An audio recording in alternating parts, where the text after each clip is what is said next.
What we found in your room justified all our fears. How long have you been reading these horrid books? That old black magic has That's right.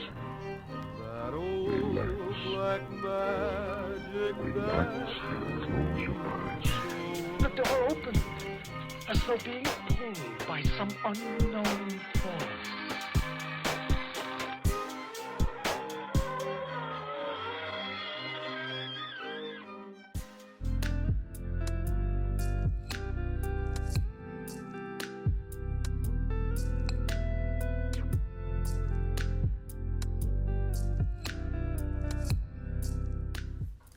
Hey everyone, Emma Hotep, welcome back to my channel. Today's video is more of a video journal entry.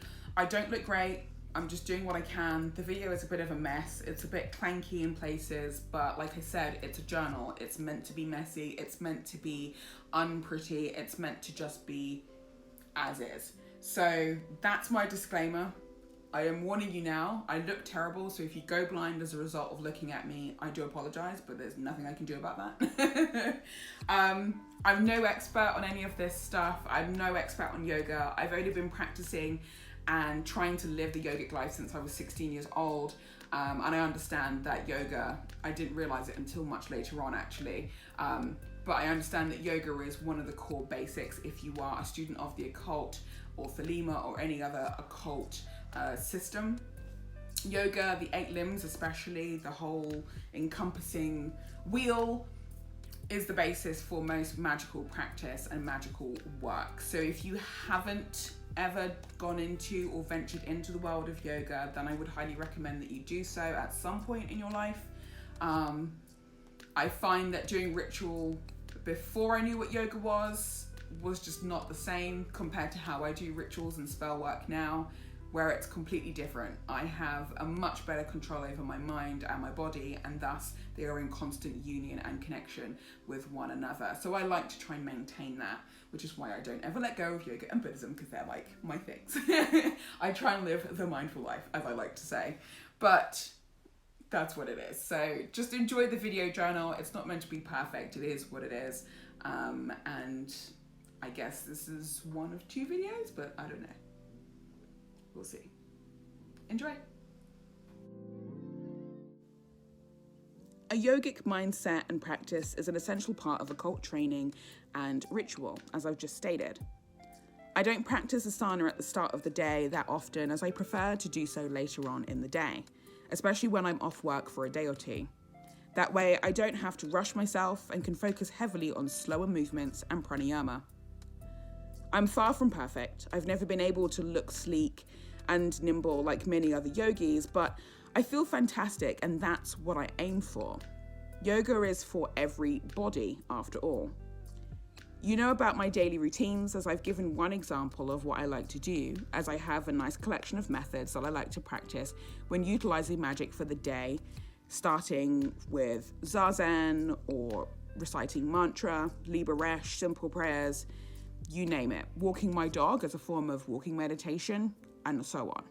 I like to have a nice selection of, I guess, morning rituals and then nighttime rituals that I can easily pick from, but that's purely because of life experience that I've had having to live and cope with depression and anxiety. Some days when I'm feeling really amazing, I can do the most elaborate rituals and it's fantastic.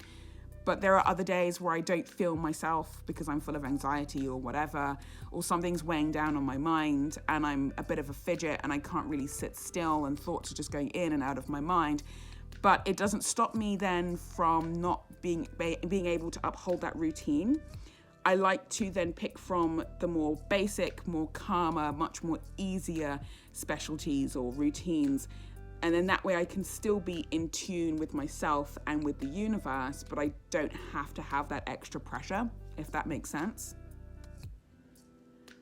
I love feeling in control of my path daily. I guess in a way, I'm performing the definition of yoga as often as possible to feel connected. The definition being something along the lines of yoga meaning union with yourself and the universe, the self being you and the universe being your mind.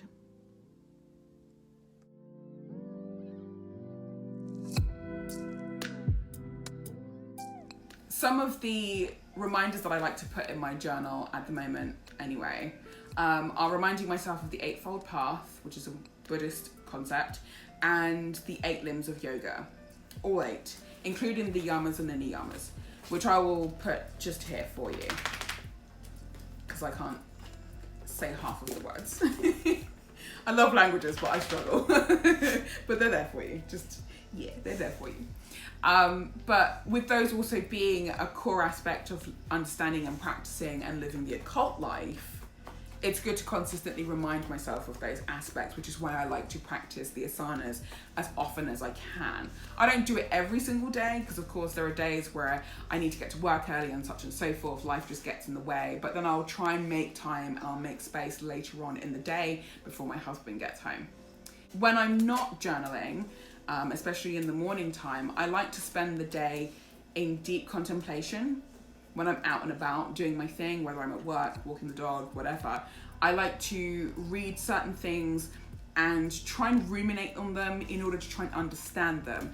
Once I feel like I've understood whatever it is that I've read, for example, certain sutras might completely elude me for a moment, it means that by the end of the day, when I do feel like I understand them, and I'm able to apply life experience to them to understand them even more, I'm then able to sit down at night after doing like late night resh or late night routines, and then I'm able to sit and journal.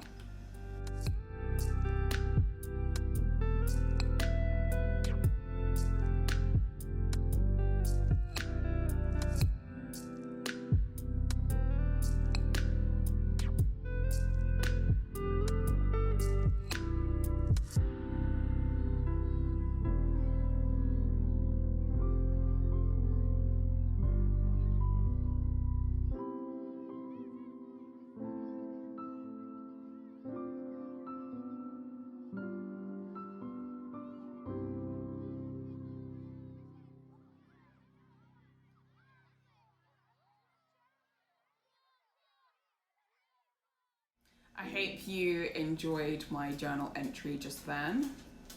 It was really weird, really awkward, very strange. I'm gonna stop making it awkward. Hey baby. Hi. For all of the books that I showed in the video, I will list them down below, and I will indicate the top 3 books that are highly recommended by a lot of yogis from around the world. Just in case you want to deepen your own understanding of yoga and then incorporate it into more of your witchcraft or your occult practices, or if you just happen to be someone who just lives an alternative spiritual lifestyle, then again, these books are really handy and really helpful. Studying yoga in general though, there's a lot of books out there, and the really awesome thing about them, especially the Sanskrit texts, a lot of them are connected anyway. So for example, Raja Yoga, if you've never read any of the yoga texts before as an occultist, for example, Raja Yoga is one book that is highly recommended for any students of the occult. But then going off from that, Raja Yoga is a really great primer for the Sutras of Patanjali, also a really good primer to the Shiva Samhita, but the Shiva Samhita is also a really good primer for the Sutras, and such and so forth. So they're all kind of connected anyway. I would just say, just dive into whichever book happens to tickle your fancy at that point in time and go from there really. So yeah, I think that's everything. Good luck with your own journey, and thank you very much for watching